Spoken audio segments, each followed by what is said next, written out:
Okay, so I thought I'd finally get around to talking about this because over the weekend I took the opportunity to kind of binge on House of Cards season 3. And I love season 1 and 2. I love the show. I've seen parts of the original show, the BBC show that it's based off of, and enjoyed it as well. I just love Kevin Spacey as an actor, and the heft he's brought to the character of Francis Underwood is very impressive. So much so that I found myself, after watching the entirety of season 3, driving around, running errands, going out to meet people, and actually taking on the mannerisms of how Francis would speak.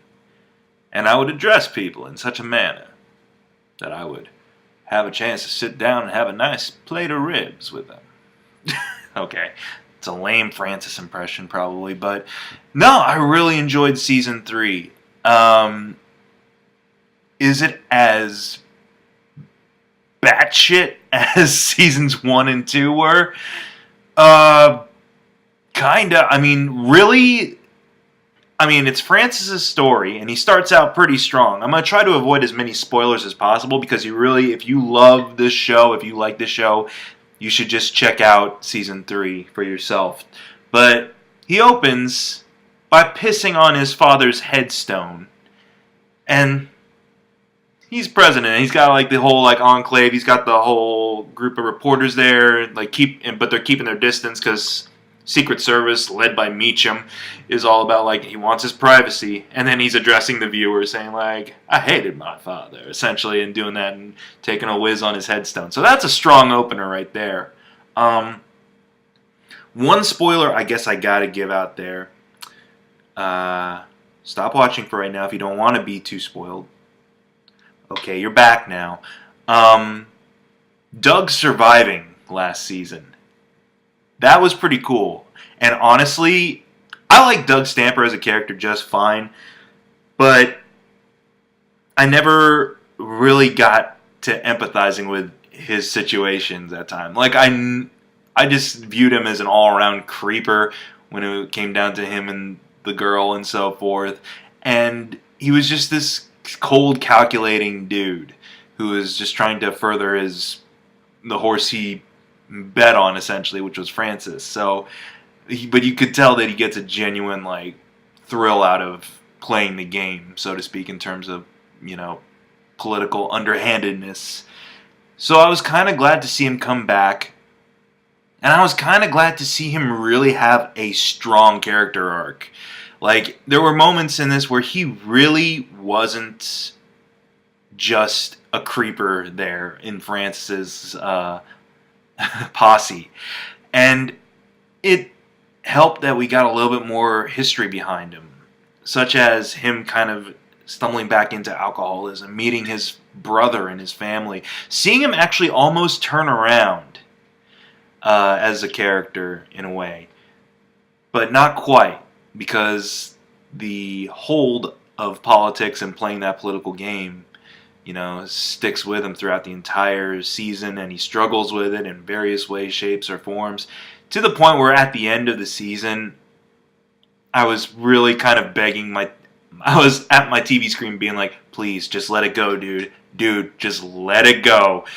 And you just gotta drive away from this situation.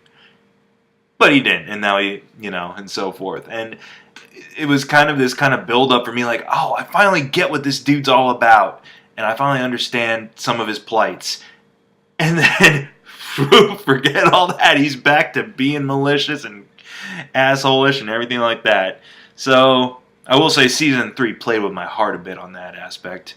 With regards to being a batshit, and this is something that my friends over at 3 Geeks Network brought up in their review, which you should go check out, is that Francis was relatively restrained in his shenanigans, but I understand why.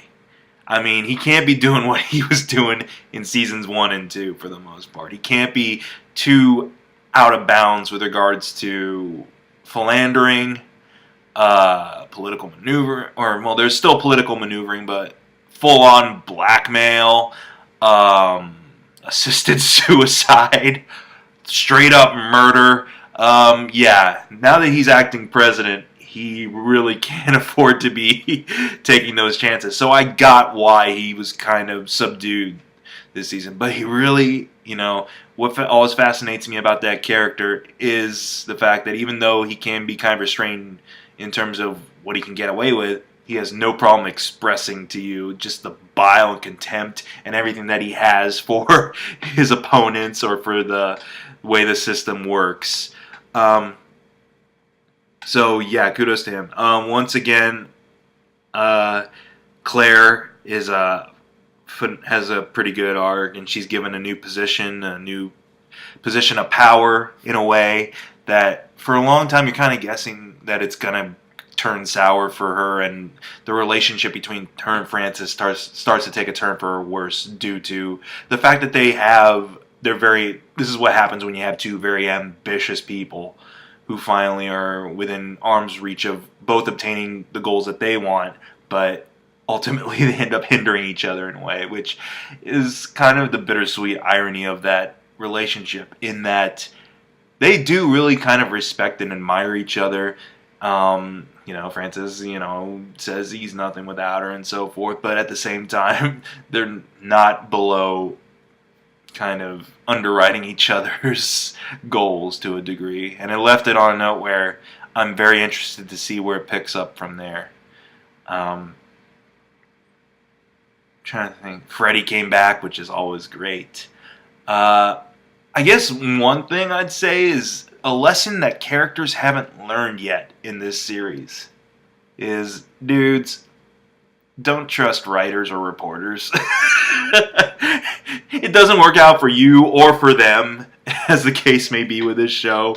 There's a point, some reporters get involved a little too heavily in investigating stuff. There's a writer that's appointed to a specific position this season who ultimately ends up shooting himself in the foot because he just can't rein in his creativity. So, yeah. Ultimately, in reality, you can't avoid, the media or, having to work with people from that particular branch or profession. But, yeah, dude, don't trust reporters or writers with anything is kind of the moral of the story. But without a doubt, one of the biggest highlights for this season for me was Petrov. President Petrov, the Russian president, played by, what's his name? The guy who played Magnuson from Sherlock Series 3. Mads Mikkelsen's brother. He's phenomenal in this. He's almost playing the same character they played in Sherlock Series 3. I fully expected him when he got to the White House visiting Underwood to kind of just go over to the fireplace and take a whiz in the fireplace. He's got the same kind of just brashness, boldness. Very creepy in his own way, shape, or form. Hitting on Claire very strongly, getting everyone drunk off vodka and eating tiny pickles and things like that or whatever. I really enjoyed his turn in House of Cards this season as basically kind of the big bad guy. I know in previous seasons it was Tusk for the most part in the previous seasons, but now with him kind of out of the picture, it's kind of cool to see Petrov kind of take on the larger villainous role, as it were, in a world populated by villains. Some other cool things. It was kind of cool to see Remy develop a little bit more, kind of become jaded by the whole, political back and forth. Now that he was Underwood's chief of staff. And also, you know what? It was also the first time that I gave a crap about his and Jackie's relationship, as it were. The way they did interact, pretty much as just friends, and the fact that they still have this connection, as it were, and they do care for each other. That was pretty fun to watch as well. I don't want to spoil too much for you. You should just go and watch the season. It's all on Netflix right now. Have at it. It is a blast. It's not quite as intense as previous seasons were with regards to what Underwood can get away with, but it makes total sense why he's reined in. But the other supporting characters like Doug, like Petrov, they make up for that. Believe me, they make up for that. Doug's last few moments in this season were freaking me out. Like, I was terrified. So, comment, like, subscribe. Did you enjoy the season? Did you not enjoy the season? Were there some awesome moments that stick out to you for House of Cards Season 3? Be sure to just let me know, and we'll be seeing you for next season. That's supposed to be his ring.